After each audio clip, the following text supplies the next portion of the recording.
Um, what's interesting though is like our families always know. Mhm. You know, they're home quietly dealing with something. There's like, man, something's really going on here. And while outwardly was everybody's surprised. I mean, I actually had a certain element of my environment that hadn't seen me in a few years that were surprised. Those that were near me towards the end, there was no doubt. Yeah. But alcohol is deceptive that way. It's a slow killer, even from a health perspective. You'll see, I work part time as a peer in a hospital, an emergency room, and most of it's with overdose patients. But a good portion of my cases are also alcohol, and they're not. You know, their issue is they're not dying tomorrow from one use. You know, with another substance, you are.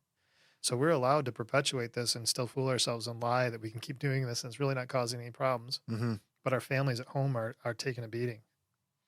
So what when you got on your path, what was your employment situation like? Like how did you Which path? yeah, the path of recovery and the path of like where you are now, who you Yeah, are now, like yeah, because you said you had, a high level job yeah. in the medical field or in the was it the pharmaceutical industry or Laboratory diagnostics. Yeah, laboratory diagnostics. yeah, So, I mean, that's not, that's not a job that everybody says that they're into. You know what I right. mean? It's like, oh, well, there's a lot. Like, I was an accountant. Okay, there's a million accountants, Hmm. but to be in that particular industry is specialized Hmm. to a certain point. So, um, what did you do when you first came back and you were getting sober? And like, what did you decide to go down a path to help people in the same position, or?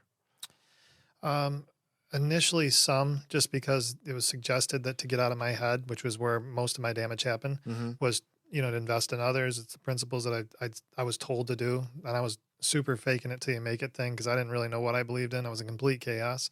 I just wasted a lot of times trying to get my old life back.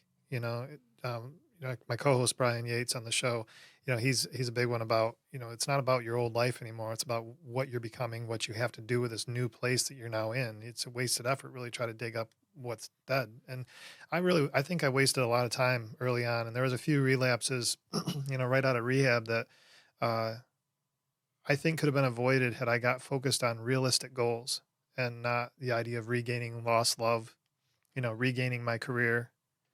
And as soon as I put that aside, a lot of things really did start to come back. Now, the love thing, not so much, but the other around the career